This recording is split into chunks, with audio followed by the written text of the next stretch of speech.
Come on यार, एक Israel काफी नहीं है कि तुम यहाँ पे इजराइल बनने की कोशिश कर रहे हो। इंडिया को देखे शर्म आनी चाहिए जिस तरह जीतने की कोशिश कर रहे हैं ये सूर्य कुमार जो है, सूर्या कुमार यादव। पहाड़ में जाओ, खेलना है खेलना, नहीं खेलना जाओ यार। जिस तरह पाकिस्तान आर्मी ने इनके राफेल गिराए हैं, उसके बाद एशिया कप बैन होता, बैन हो जाए, बाहर में जाए एशिया कप।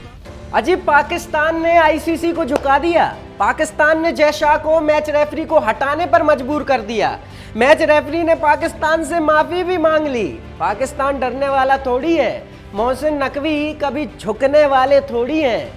अबे पाकिस्तान के परवानों, $15 मिलियन का फाइन सुनते ही तुम्हारे फरिश्तों तक की रूहें कांप गईं और तुम आईसीसी से लड़ोगे, तुम जय शाह से भिड़ोगे। अगर औकात थी तो दे देते $15 मिलियन और कर देते एशिया कप को बॉयकॉट, पर नहीं। जिस चीन को तुमने अपना अब्बू बनाया हुआ है उसके सामने फिर से कटोरा फैला देते, कह देते कि भाई साहब हमारे पास नहीं है रुपए, 150 करोड़ दे दो, हमें फिर भारत से लड़ना है। लेकिन तुम लोग तो जब तक अपनी हर जगह फजीहत ना करा लो तब तक तुम्हें चैन ही नहीं पड़ता है। फजीहत कराने की तो पुश्तैनी बीमारी है तुम लोगों को। जब तक शर्मिंदगी के 2-4 तमाचे तुम लोगों के मुंह पर नहीं पड़ जाते तब तक तुम्हारे दिलों को सुकून थोड़ी मिलता है। जिस आईसीसी को झुकाने की तुम बात कर रहे हो उसी आईसीसी ने तुम्हारा भांडा फोड़ दिया है।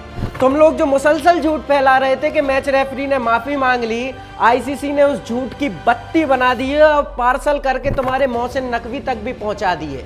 आईसीसी ने साफ कह दिया है कि मैच रेफरी एंडी पायक्रॉफ्ट ने जो माफी मांगी है वो केवल और केवल भारत और पाकिस्तान की टीमों के बीच हुए मिसकम्युनिकेशन के लिए मांगी है, हैंडशेक कंट्रोवर्सी के लिए नहीं मांगी है। उल्टा आईसीसी ने एंटी पायक्रॉफ्ट को हैंडशेक कंट्रोवर्सी के लिए क्लीन चिट दे दी है। तो अपनी झूठ की दुकान ना पाकिस्तान के बाजारों में ही चलाओ, भारत के बाजारों में घुसने की तुम्हारी औकात ही नहीं है। और झूठ फैलाने का ठेका तो तुम लोगों ने हमेशा से ले रखा है। ऑपरेशन सिंदूर के बाद तुम्हारा शाहिद अफरीदी कराची में विक्ट्री मार्च निकाल रहा था और कुत्ते की तरह भौंकने की आदत तो है ही अफरीदी को। तो एक बार फिर टीवी पर बैठकर यही शाहिद अफरीदी कहता है कि बीजेपी भारत को इजराइल बनाना चाहती है। ये बहुत ही गंदा किस्म का माइंडसेट है, गंदा किस्म का। ये उस वक्त तक रहेगा जब तक इनके बड़े यही हैं, ठीक है ना। इनके अच्छे हैं, जैसे राहुल गांधी की अगर मैं बात करूं, राहुल गांधी बहुत पॉजिटिव माइंडसेट वाला आदमी है। वो डायलॉग्स के जरिए वो हर एक के साथ चलना चाहता है दुनिया के साथ, लेकिन ये टोटली पाकिस्तान, आई मीन के कम ऑन यार, एक इजराइल काफी नहीं है कि तुम यहाँ पे इजराइल बनने की कोशिश कर रहे हो। हाँ बिल्कुल सही बात है, भारत इजराइल बन रहा है और पाकिस्तान स्विट्जरलैंड बन गया है। अबे तुम्हारा हर वजीर आजम तो जेल में चक्की पीसते हुए नजर आता है या फिर मुल्क छोड़ने पर मजबूर हो जाता है और तुम हमारी सियासत पर ज्ञान बांटोगे, हमें अमन और शांति का पैगाम पढ़ाओगे तुम। हमने तुम्हें 65 में धोया, 71 में धोया, 99 में धोया और 2025 में भी धो रहे हैं। भारत का साबुन तुम्हें पिछले 75 सालों से धो रहा है, पर तुम्हारी नीयत इतनी काली है कि साफ ही नहीं हो रही। तुम्हें सच बोलना आ ही नहीं रहा। और कल यानी 21 को हम फिर से तुम्हें धोएंगे और अच्छा खासा धोएंगे बेटा। तुम बस ग्राउंड पे मिलो इस बार, और इस बार भी हाथ नहीं मिलाएंगे। और फिर देखते हैं कि तुम्हारे यूट्यूबर्स और ये जो पूर्व क्रिकेटर्स हैं वो क्या कहते हैं, कितना जहर और अपनी जबान से निकालते हैं, वो सब देखी जाएगी। क्योंकि बदले कई लेने हैं और जवाब भी कई देने हैं। जवाब देना है सुअर मोहम्मद यूसुफ की उस बदतमीजी और जहालत का जो उसने हमारे कप्तान के साथ की है। बेचारे वो हर वक्त फिल्म ही चल रही है वहाँ। ये सूर्य कुमार जो है, सूर्या कुमार यादव, अच्छा सूर्या कुमार यादव, सूर्य कुमार यादव, इसने जो हरकत की है, और इंडिया को देखे शर्म आनी चाहिए जिस तरह जीतने की कोशिश कर रहे हैं, अंपायर को साथ मिला के रेफरी के जरिए टॉर्चर करवा रहे हैं। तो ये एक हाई नोट है। आप देखें उनके अंपायर की उंगली शायद मोदी को दे दी थी जब हम लोग आउट करते थे, तो वो भाई उंगली नहीं उठती थी। हाँ। अरे कौन भौंक रहा है ये बदतमीज? कल बताएंगे तुम्हें अच्छे से मोहम्मद यूसुफ कि कौन है असली सुअर।